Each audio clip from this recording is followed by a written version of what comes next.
Molarity and preparation of molar solution की बात करते हैं जी। मोलैरिटी हमारे पास क्या है जी? ये एक कॉन्सेंट्रेशन का यूनिट है। जिस तरह हम कोई भी सोल्यूशन बना रहे होते हैं जी, तो हम कहते हैं उसमें हम क्या डालते हैं जी? कॉन्सेंट्रेशन। यहाँ पर हम लिख देते हैं कॉन्सेंट्रेशन, और ये क्या है? कॉन्सेंट्रेशन यूनिट है। यानी कि हम जो सोल्यूशन बनाते हैं उसमें हम कहते हैं जो लेस अमाउंट में हमारे पास चीज होती है जी, उसको हम क्या कहते हैं? सोल्यूट कहते हैं जी। ठीक है। और जो हमारे पास लार्ज अमाउंट में होती है वो क्या होती है जी? हमारे पास वो सॉल्वेंट होता है। यहाँ पर लेस में थोड़ा सा ठीक लिख देती हूँ जी। हमारे पास क्या होता है? लेस अमाउंट में होता है, जबकि लार्ज अमाउंट में जो होगी वो उसको हम क्या कहते हैं जी? सॉल्वेंट कहते हैं। ठीक है। तो हम यहाँ पर लिख देते हैं जी लार्ज। ठीक है। क्वांटिटी या फिर लार्ज अमाउंट भी कह सकते हैं हम। ठीक। अब हम सोल्यूट और सॉल्वेंट की यहाँ से तो हमने देख ली कि लार्ज और लेस क्वांटिटी, ठीक है, अमाउंट होती है।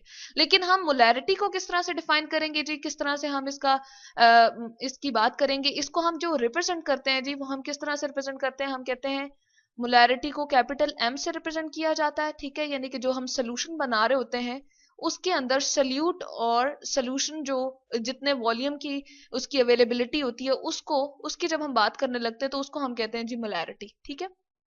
तो यहाँ हम उसका फार्मूला लिख देते हैं और यहाँ से डिस्क्राइब करने की कोशिश करते हैं जी। तो ये होता है जी हमारे पास मैस ऑफ सल्यूट। ठीक है। मैस ऑफ सल्यूट हमने लेना है जी किसमें? ग्राम में। यानी कि जिस तरह हम कोई भी चीज आटा या चीनी घर में लेकर आते हैं तो हम कहते हैं किलोग्राम है, 5 किलोग्राम है, 10 किलोग्राम है। जब इसका बहुत छोटा हम यूनिट केमिकल्स के लिए यूज कर रहे हैं तो इसलिए हमने क्या ले लिया जी? ग्राम ले लिया। और इसको डिवाइड करते हैं हम किससे जी? Molar mass. ठीक है। Molar mass of solute. ठीक है। तो हम सल्यूट का मोलर मैस जो उसका हम निकालते हैं जी, जिस तरह एलिमेंट का जो अपना मैस होता है, जिस तरह सोडियम का जो है हम कहते हैं कितना है जी? 23 है। यहाँ पर हम लिख देते हैं। इसी तरह से क्लोरीन जो हमारे पास इसके साथ अगर अटैच हुआ हुआ, जैसे सोडियम क्लोराइड के अंदर अगर हम सल्यूट की बात करें तो हमारे पास क्या है? अगर हमने नमक डिजोल्व किया है वाटर के अंदर तो उसका मैस अगर हम बात उसकी करते हैं 35.5 होता है जी ग्राम पर मोल। तो इन दोनों को हम ऐड करते हैं तो हमारे पास कितना आ जाता है जी? 58.5 ग्राम पर मोल। यानी कि एक मोल के अंदर जो छोटी सी क्वांटिटी है हमारे पास केमिकल्स की ढेर के अंदर, उसकी जो अमाउंट होती है उसको हम क्या कहते हैं जी? Molar mass. और इसको किस में हम लिखते हैं जी?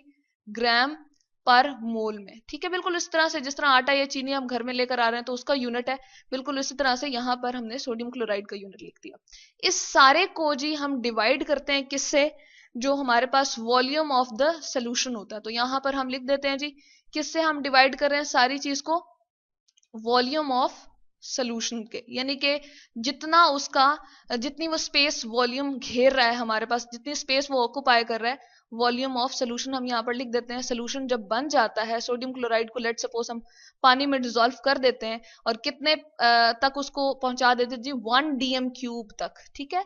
1 लीटर भी इसको कहते हैं। ठीक है। यहाँ पर हम लिख सकते हैं 1 LITRE। लीटर भी हम इसको लिख सकते हैं। इसी तरह से हम इसको क्या कह सकते हैं जी? DM³ भी कह सकते हैं।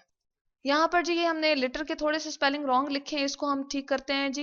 ये हमारे पास होता है LITER, लीटर। इसको लीटर भी कह सकते हैं। यानी कि हमारे पास जो पेप्सी की बोतल होती है या फिर हमारे पास जो 7 अप की बोतल है, हम कहते हैं जी 250 हमारे पास ये है। या एक जिस तरह हम मिल्क लेकर आते हैं हम कहते हैं जी 1 लीटर ये दूध का पैक है। इसी तरह से हमारे पास ये वॉल्यूम ऑफ सोल्यूशन भी है।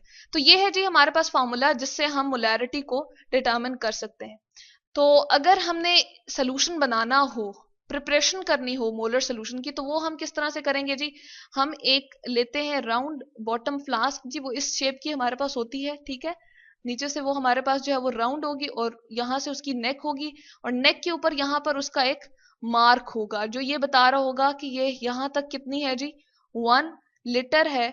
या फिर हम इसको कह सकते हैं 1 dm³। ठीक है। इसको 1 dm³ भी लिखा जाता है और लीटर भी लिखा जाता है, यानी कि कितना इसके अंदर लिक्विड का वॉल्यूम है। अब हमने क्या किया जी? इसमें थोड़ा सा पानी लिया। ठीक है। और पानी के अंदर हमने क्या डिजोल्व कर दिया जी? कुछ नमक जो है वो हमने डिजोल्व कर दिया। ठीक है। पानी को हम इस तरह से रिप्रेजेंट कर देते हैं जी, हमारे पास क्या है? वाटर है। और इसके अंदर कुछ जो है वो हम क्या करते हैं? जितनी भी उसकी 5 ग्राम है या 10 ग्राम हमने नमक लेके उसके अंदर क्या कर दिया जी? डिजोल्व कर दिया। तो यहाँ पर हमने कुछ नमक जो है वो क्या कर दिए जी? लेके इसके अंदर, बल्कि इस कलर से हम रिप्रेजेंट कर देते हैं, ये हमने लेट सपोज हम कर रहे हैं कि इसको हमने इस तरह से डिसॉल्व कर दिया, या कोई भी सोल्यूट हम ले सकते हैं, उसको हमने इसके अंदर डाला और इसको फिर हम इक्वली शेक करेंगे। और फिर शेक करने के बाद यहाँ से ऊपर से हम जी और वाटर जो है वो इसमें फिल इन करेंगे, और उसको जो है वो इसको हम दूसरे कलर से रिप्रेजेंट करते हैं जी। उसको फिर पूरा up to the mark 1 litre यहाँ तक हम फिल कर देंगे, और ऊपर से जो है हम क्या करेंगे जी, कॉर्क को फिट इन करके यहाँ पर हम कॉर्क लगा देंगे, यानी कि इसको बंद कर देंगे। और क्या होगा जी, इसको हम हिलाएंगे।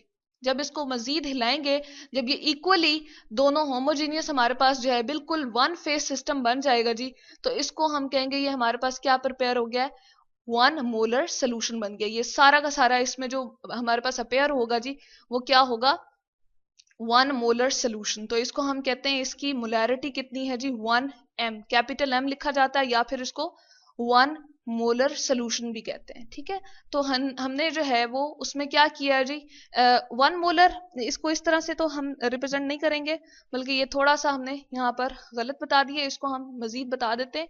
लेट सपोज हमने 5 ग्राम, या फिर हमने ऐसा किया कि 58.5 ग्राम हमने ले लिया है सोल्यूशन, सॉरी सल्यूट, जो कि नमक था हमारा, ठीक है, ग्राम में ले लिया। और इसका मोलर मैस भी हमने यहाँ पर दिया हुआ जी। हम क्या कर लेते हैं, इसको वेइंग बैलेंस हमारे पास होता है इस तरह से, इलेक्ट्रिकल बैलेंस होता है उस पर, यहाँ पर कैलकुलेशन, यहाँ पर नॉब होता है जी, यहाँ पर हम पेपर के ऊपर जो है अपना केमिकल रखते हैं, और यहाँ पर कैलकुलेशंस आ रही होती हैं, उसकी हमें वेट का पता चल जाता है, जो कि क्या है 58.5 ग्राम में हमें पता चल जाता है। इसको हमने डिवाइड करना है जी इसके मोलर मैस से, जो कि है 58.5 ग्राम पर मोल, और कितने लीटर में हम डिसॉल्व कर रहे हैं जी, ये हम मोलैरिटी निकालने की इसका फार्मूला अप्लाई कर रहे हैं जी। कितने लीटर में हमने डिसॉल्व किया जी, 1 लीटर में। तो जब हम इसकी कैलकुलेशन करते हैं तो हमारे पास आंसर क्या आता है जी, हमारे पास आंसर आता है 1 मोलर, यानी कि ये जो सोल्यूशन हमने बनाया, जो कि 58.5 ग्राम का हमने नमक, 58.5 ग्राम हमने लिया, उसको थोड़े से पानी में डिसॉल्व किया, फिर उसको शेक किया, मजीद हल हो गया वो, और उसका यहाँ तक अप टू द मार्क तक हमने जो है पानी डाल दिया, और कॉर्क ऊपर से बंद करके मजीद हिलाया, तो उसका एक होमोजीनियस यानी कि वन फेस सिस्टम, एक जैसा सोल्यूशन जो है बन गया, यानी कि सारा का सारा लिक्विड फॉर्म में चला गया, कोई नमक अलहदा से आपको नजर नहीं आ रहा, डिफ्रेंशिएट नहीं हो रहा। तो इसको हम कहते हैं जी, ये हमारे पास कितने मोलर सोल्यूशन बन गया, ये हमारे पास 1 मोलर सोल्यूशन बन गया। तो इसको कहते हैं जी मोलैरिटी और प्रिपरेशन ऑफ मोलर सोल्यूशन। यहाँ पर हमने देख लिया कि हम मोलैरिटी का फॉर्मूला देख रहे हैं, मैस ऑफ सोल्यूट ग्राम में लेना है, जितना हम वेइंग बैलेंस के ऊपर उसको वेट कर लेते हैं जी, और फिर डिवाइड करते हैं उसको मोलर मैस ऑफ सोल्यूट से, जो कि उसका एलिमेंटल मैस होता है, जो कि पीरियोडिक टेबल में हमें एलिमेंट का मैस गिवन है, और उसको डिवाइड कर देते हैं जितना हम सोल्यूशन वॉल्यूम का ले रहे होते हैं जी, तो उससे हमें क्या मिल जाती है, मोलैरिटी मिल जाती है। तो ये है जी molarity and preparation of molar solution.